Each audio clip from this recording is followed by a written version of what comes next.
Hey guys, it's Abby. I'm back with another video, and today I will be doing my March wrap-up. Please hold. Anyways, so I expected to not read that much this month. Like, if you remember from my last wrap-up, I was like, oh, I'm gonna make it really loose and in general because I don't think I'll be reading that much because I'll be busy. I read 10 books, which is the most I've ever read in an entire month in my life. So I don't really know what happened this month, but I just went crazy, like straight up insane. And I did have a readathon this month, so I added an extra like 3 books. But I don't know, I had an amazing reading month. I read so many good books, so let's get into it because it's going to be a long video. So the first book that I read this month is Scarlet by Marissa Meyer. I read this within like the first couple days of March. I really enjoyed it. I don't know what else to say about it. I had more thoughts when I first got it, but obviously it's been a long time since I've read it, but I really enjoyed it. Didn't like it as much as Cinder, but I did really enjoy it, and I read it super fast, and I'm moving on to Cress next, and I'm just really enjoying this series. I absolutely love these characters. I love the way it's starting to intertwine, and I really enjoyed this one. I'm pretty sure I gave it 4 stars, just because I liked Cinder a little bit better, because I didn't like Scarlet as much, but I really loved this book. And I really like Wolf. He's really cool. I like his character a lot. The next book that I read was Carry On by Rainbow Rowell. I really enjoyed this book. Just like everyone said that I would, I really liked it. I have not read anything by Rainbow Rowell despite owning a couple of her books. I could not get into Eleanor and Park. I did not like it very much. And then I haven't really tried to read the other ones, but I did really like this one. And I was pretty surprised that I liked it because I thought that I wouldn't. It was really fun, quirky, kind of a mix of contemporary and fantasy. It felt more contemporary than fantasy. I really loved the relationship between the boys. I felt like the characters were very vivid. There were a couple problems that I had with it, but they were really small, and I still gave it 4 stars. I really enjoyed it. And it was cute, and I loved the cover, and it was just nice to see a relationship between Baz and Simon. It was really sweet. I felt like it could have either been a little shorter or been turned into a series. I felt like she tried to smash like an entire series that should have been a series of book into one book, and I didn't really like that aspect of it, but I did really like it. It was really sweet, and I see why everybody loved this book. The next book that I read was Never Never by Colin Hoover and Taryn Fisher. Clearly it is a very tiny book, but it really interests me. I do really enjoy Colin Hoover's writing, but this one sounded a little different than her usual books because even though it's a love story, it follows these 2 characters who both wake up and they don't remember anything. Like, they remember basic Cuban things and things in their life that they like would do, like turn on the radio, and you know, they knew lyrics to songs and stuff like that, but they could not remember anything about themselves. So they're both trying to figure this out, and they realized that they were a couple and they were deeply in love, but there were a lot of issues, and there's this huge mystery, and it was super eerie and mysterious. I loved it. I thought it was so much fun, and it's one of 3 books. It's part 1, part 2, and part 3. I already ordered part 2, so it's on its way to me now, and I'm really excited to see where this goes because I have no idea what's happening right now. I can't predict anything that's happening in this book. And also the covers are absolutely beautiful. They kind of remind me of the Unbecoming of Mara Dyer series covers, so yeah. Loved this book too. The next book that I read was Between Shades of Grey by Ruta Sepetys. I wanted to get into Ruta Sepetys' writing, and people said that I should read this one before I read Salt of the Sea because it's kind of, they've got some similar characters in it, or like it's sort of connected, and I'm really glad I did because I just started Salt of the Sea and I get the references and I'm really enjoying it. And it's kind of nice to see the 2 different sides of the history that's happening because they're kind of happening around the same time. And I loved this book. This book follows a girl named Lena, and she is Lithuanian, and she lives in Lithuania with her family, and they get taken by the Soviet secret police and get carted and left from their home, and they get taken to concentration camps and on this really long journey all the way from Lithuania to the North Pole, and it's just extremely heart-wrenching and sad. And I think I mentioned in another video that it kind of reminds me of Night by Elie Wiesel. Even though this is fiction and told from a young girl's point of view, it had the same kind of jarring reality check that it gives you, you know, and I really enjoyed this book, and it made me appreciate Ruta Sepetys' writing extremely more so than I thought that I would, and this was a 5-star read. I absolutely loved this book. The next 3 books that I read for the Slay That Series readathon, which I thought I was going to completely bomb and fail, but I read all of the books that I thought I was going to read, and I'm really impressed with myself. I'm surprised that I read them. and I kind of read them so fast that I like forgot that I read them. So I don't know if readathons are my thing, because I kind of like to, like, I love reading books fast if I want to, but I felt like I read these so fast that I didn't even like sit with the book at all, and I don't know if I liked that very much. So we'll see if I participate in any more readathons, but this one went really well. So the first book that I read was The Infinite Sea by Rick Yancey. Everyone seemed to not enjoy this book, and they talked about how they didn't like it. I still really liked it. I'm pretty sure I gave it 5 stars. I really enjoyed it. The characters were still the same. I did have to go on Wikipedia and reread the synopsis of the first book and get back onto the characters and figure out what their names were, because they all have nicknames and stuff. So I think because these were released so far apart, it like people did not like it because you couldn't really understand what's going on unless you recapped yourself. So I think when you marathon them it'll make more sense, but I still really liked it. It is kind of short. I felt like there could have been more that happened. Not that much happened, but I still really liked it. I am excited for the final book because I want to know what happens.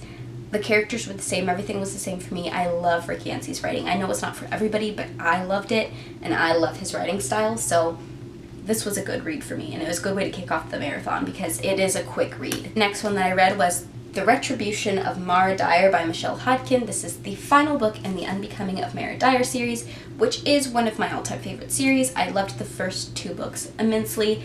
I did really, really like this one. It was obviously not my favorite in the series, but it was still really good. I had to kind of, like, as I was reading it, try and remember what happened because I didn't entirely remember, but it still had that same feel. I still loved the absolutely loved the writing and the characters, and even though Mara was like super annoying in this one, like she kind of really pissed me off, like she was crazy, and you still kind of had this thing where you're like, oh crap, maybe she is crazy, because you know that's the whole point, is that you don't trust this narrator, but like in the second book you start to trust her, and in this one you're like, shit, maybe I shouldn't.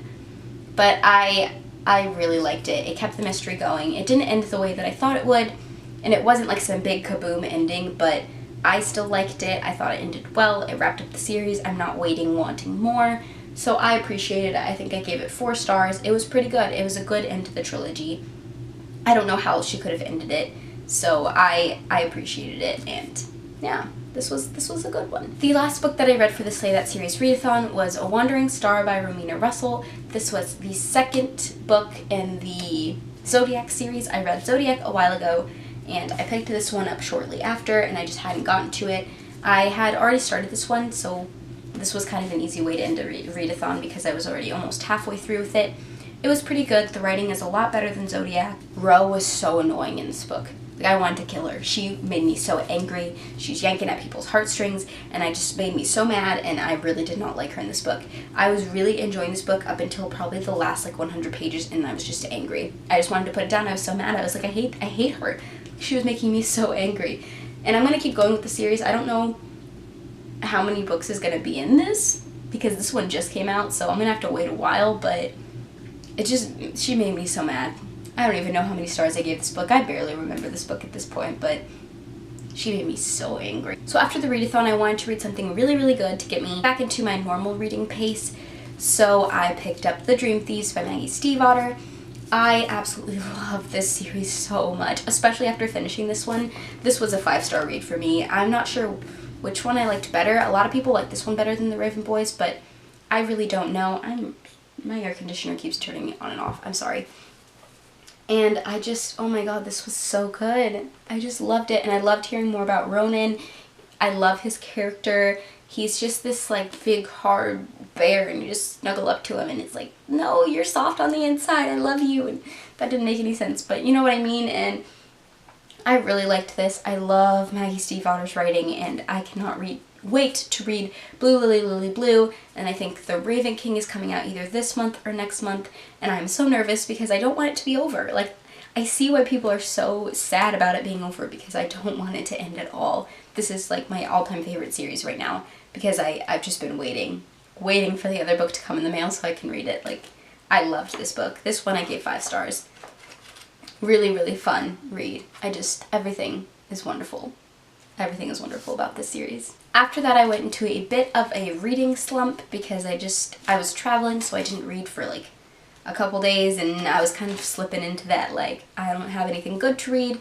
I was kind of back and forth with a bunch of books, but like nothing was really like hitting me well, so I didn't know what to do, and then I went to Target or Walmart, I don't remember which it was, with some friends, and of course I went to the book section because, like, duh, that's the only reason I would go there. And so I picked up The Way I Used to Be by Amber Smith, and I had been waiting and looking for this book, but I hadn't seen it in stores, and so I was really surprised to see it there, and so I just automatically bought it because I knew that I liked the synopsis before, and then I just jumped right into it, and this book, guys, wow, I felt like I was choking the entire time because it's so emotional, and you feel like you are the character, and you're going through this roller coaster of a ride.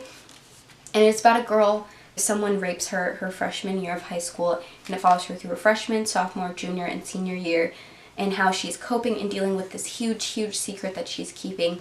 And it's just so sad because you know, the whole time and you just want to scream at everybody, like, why aren't you noticing how hard she's dealing with this, and why aren't you noticing that something is not right? And it's so, so good. And it was so sad, and as soon as I finished it, I have not cried after reading a book in a long time. But I cried, and it hurt so bad. And even though it ended like in a hopeful way, because you know she comes to terms with it and stuff, and I don't feel like that's a spoiler. That's just kind of something that you acknowledge from the flap, is that like it's really hard. It's just this battle, this upward battle. It's really sad. It's just so sad. This was really sad, and it put me in a bit of a slump because I was like, it makes me so depressed, and I couldn't read it before bed because I was reading it before bed, but it gave me these like super depressing dreams, so I had to stop doing that. And I read it in like 2 days. I would have read it in one sitting, but I had like stuff going on, so I couldn't. I was really worried that it was going to be like one of those stories where the boy swoops in and like saves her, which I was really, really concerned about because there is a bit of a love interest in here, like an itsy bitsy one, you know? But that's not at all what happens, and I should shut up because I want to do a book talk about this. So you'll hear more about this from me because I really loved this book. And can we appreciate the cover? It's absolutely gorgeous. Love it. And the last book that I read this month, I think I read this on like the very last day of the month, was Milk and Honey by Ruby Kaur. I don't know how to pronounce that. And this is a book of poetry. I read it all in one sitting, and it has these little doodles in it that I really, really love. I love her drawings that go so well with the poetry. And it was absolutely beautiful. This one also talks a little bit about rape and feminism and what it means to be a woman and relationships and abuse. And it was just, and loving yourself, and it was so, so good. I thought this was really good. It's written by a 21-year-old, and I just loved everything about it. It was so good, and I'm excited to add this to my poetry collection. I highly, highly suggest this one, and it's really good. This is a good poetry book. I haven't read a good poetry book in a while. Like, I've read some good ones, but this is like the best one that I've read in one sitting, and loved like almost every single poem. Like, it was beautiful. And they're very, very short poems, as you can see, like 1 or 2 liners, and there's a couple like longer ones, but it's broken up into sections, and I gave this 5 stars. I thought it was really, really good. So yeah, whew. So I'm sorry that was so long, but I hope you guys enjoyed. I read some really good books. Almost all of them were 5 stars. I'm really impressed with myself that I read 10 books. I don't even really know how that was possible. Half of me doesn't believe that I did this, but like, I did. It's crazy. I don't even know how this happened. I'm gonna have to bump up my Goodreads reading goal if I keep doing this, so we'll see. We'll see how the rest of my months of this year goes, but if they're all like this, it's gonna be pretty crazy.